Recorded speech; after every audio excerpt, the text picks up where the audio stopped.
Just super excited to be in a regional again. It's, for some, it seems like, it's just what we do, but it's really hard to get here. And I made sure the players heard that from my mouth. And I think the other coaches chimed in a little bit as well. It's an honor to be obviously a top 8. And we've had a lot of things happen to us this season as far as injuries and sickness, and, other teams have as well. It just seems like ours hit all kind of at the same time, and our players found a way to get through it, and extremely proud of them. And it's a new season. It's all about what we do from here on out. It's, the previous games obviously got us where we are, but it doesn't matter anymore. And that's what I told them. It's all about now. It's about the future. And I think they're excited to be here and be playing. All right, Bob, want to kick us off? Yeah, Dave, I'm sure you've got a detailed scouting report on Santa Clara. Seriously, what do you know about those guys? Nothing. That's about it. I don't know anything. Yeah. But we will here in a little while. I don't know. I just found out who we were playing. No, they won. And they're from more of the northern part of California. I know that they're a champion. They won. They won something. They're a championship team. So all as I know is probably just a little bit more than what most people know about them, what popped up on the board. So we'll look into them right now. I think that's where Steve Nash went to school. A great NBA player. Or maybe I'm wrong about that. I see Andrew shaking his head. Hey, and you guys knew you're going to be at home, and you've proven you can get to Omaha on the road. But how good is it to be at home with as well as you guys have played at home? It's always good to be at home, really. I mean, especially we've been on the road for 11 days straight, and just driving back in. Once we got in our cars at the airport the other day, it was nice to be here and regroup a little bit and let these guys have some freedom yesterday, today, and then have team practice the next couple of days, and then obviously a Thursday workout that's structured time-wise. But it's really good to be able to play at Baum Walker in front of our fans who, are extremely loyal, and they show up, and it's it ought to be an exciting weekend. Okay, I might have a couple more if time allows, but I'll turn it back over to Oliver. Thanks. Ellis. Yeah, Coach, obviously you guys played TCU earlier in the year, and when you played them, you probably thought you might see them down the road. Just, what do you make of seeing them pop up and the opportunity to kind of get that one back? Yeah, what a really talented team, older team, veteran team, good mix of speed and defense, power, just following scores, and I follow most of the teams in our region. We felt like we'd get somebody from the area. We weren't sure it would be TCU, but they've had a great year. I did watch them win the Big 12 championship game yesterday. I watched most of it. And, we all had a thought that they would be heading this way. And, they've had a super year. And then, you mentioned you guys haven't done a ton since that game Saturday, but just mentally when you're around the guys today, just where do you think your team is at with their mindset? And do you feel like they're ready to play their best ball down the stretch here? Well, I've only been around them for 45 minutes, hour so far. And, I think that, I think mentally we're in a good place. We went 3-3 against some really, really good teams on the road. And, we did what we needed to do to get where we are today. I hope they take a little time to maybe sit back and realize what a good season that we've had, and that we put ourselves into position to play here as long as we win. And, but I think the mood's good. Some of our goals at the beginning of the year are obviously to get to this point and have an opportunity to continue to play in a regional. And here we are.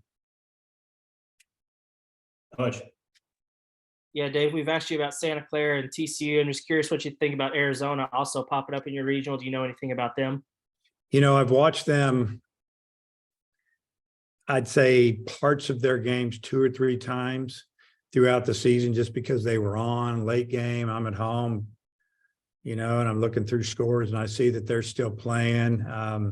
They look very physical to me, a little older team. I know Tennessee played them, I think, to open the season, and I think Arizona beat them, and that was out there in Arizona somewhere to tournament. So I don't know a whole lot about them. I know that league out there is awfully good, and they were a team that had to wait to see if they got in, and they got in. So I'm sure they're extremely excited to be playing. I think after your game on Saturday, you said something about you need to get the top part of your lineup going, some of the older guys. Just how do you do that? What does the next couple of days look like in that regard? Well, really, it's more individual. They need to mentally clear their head. Try not to do too much, because I think that's what's going on a little bit with some of those guys. Are, they're swinging a little too hard, a little too aggressively, or swinging at pitches that they normally don't swing at, and got themselves behind in the count.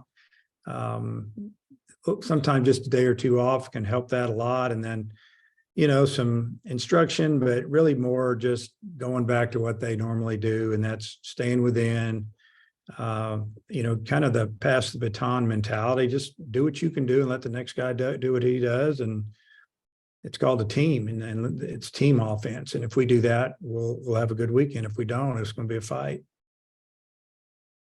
Tom. Hey, Dave. So I guess you go into the looking at the opposing lineups and maybe determining whether you want to go Holland, Smith, or Smith, Holland. What are your thoughts on that front? Yeah, I mean, we'll go look at all that and then just attack it with whoever. I mean, they're both outstanding pitchers. Again, it's not like a righty or lefty situation. They're both left. I mean, we could go Tigered if we felt like it. So we'll figure that out here in the next day or two. And I don't know if we'll announce that till Thursday. So we'll figure it out. I got you. And just what you've gone through, the ups and downs, and yet maintain consistency with some guys who've had to come in off the bench. Different guys have been hot through the year. I don't know, maybe what does that say for where your team is that you've done that, Yeah, I just think it really speaks to the team, the players in that locker room, and the importance of being good and representing and not letting their teammates down. And even if we won games, if we'd have lost some games in there with all the injuries, maybe it was expected a little bit, but I think some guys proved that they're really good players, and they deserve to be on the field more than they were in some situations. And I don't know. I just feel like it's just a really good team setting, next man up mentality, and they've made us all proud by the way they played this year. Okay, thanks. Bob. Dave, what'd you think about the SEC getting 8 regional host sites and 10 in, and you playing that gauntlet week after week? How do you think that prepares you for a regional? Well, it definitely prepares you for a regional. We always talk about that. You hope you play your best ball, but you think down the stretch who we played and where we played them. It's hard to play a tougher schedule. That's why our strength of schedule ended up in the top 5 in the country in RPI, because we won enough of those. I think we're prepared. We're not going to be shocked by the talent level of anybody that's coming into the regional. I mean, we know Arizona's going to be good. Just from them playing in the league, we've seen TCU. I mean, our opponent is going to be the one we probably know the least about, and that's why we have to dig in. So, Santa Clara, they score runs. We've watched that. We're prepared for what we're getting into. It's just a matter of how we handle it. And then the SEC getting 8 seeds, some top 16. Some people said, oh, they don't deserve it. But the committee said, well, we don't need to send teams to Boston or even it out. We're going to give the most deserving teams. What'd you think about 10 teams in and 8 host sites? Well, I think it speaks volumes to the talent that's in our league. A lot of future big leaguers playing the SEC.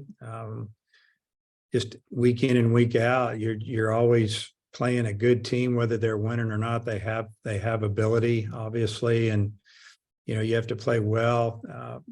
Our league did great against all outside opponents.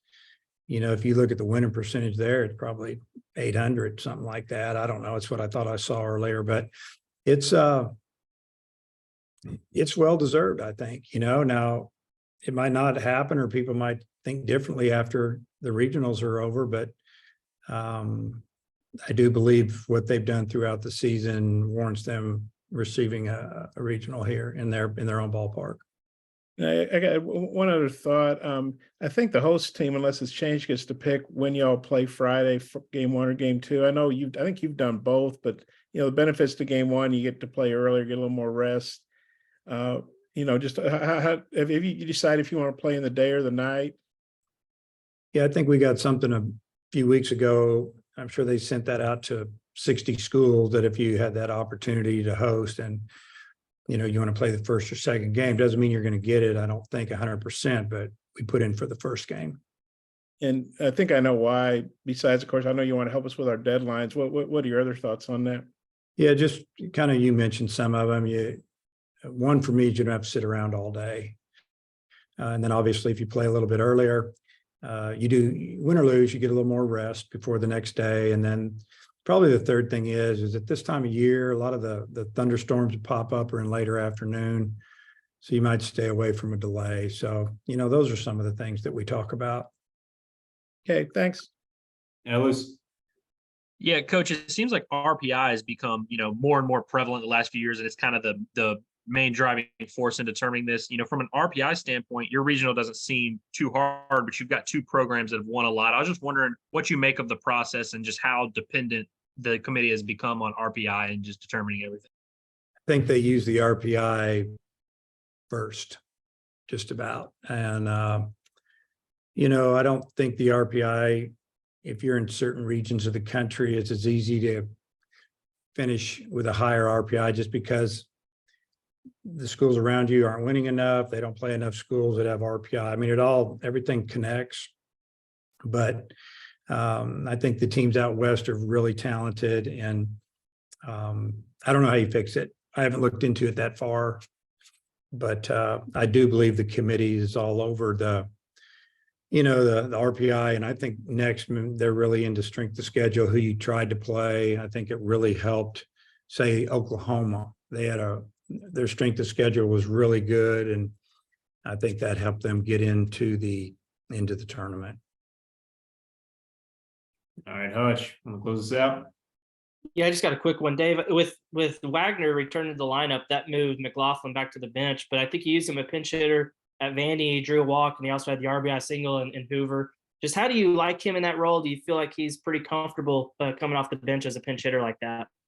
Yeah, I think that he's real good at it. Obviously, he's calm and under control. He looks the same in the box, you know, as a pinch hitter in the 8th or 9th as he does when he's starting. It's not like he's sped up, and you know, there's always that opportunity in the game for him to come in and a tough situation and get us a big hit or drive in a run. And obviously, he's the guy that if we had another position, he'd be playing it, or we'd put our DH in. And you never know when someone's going to get hurt or the matchup isn't good or they're not having a good day, and he can jump in there. And really appreciated his attitude. And but if you look at his numbers, I mean, he deserves to be playing. All right, coach, appreciate the time. Okay.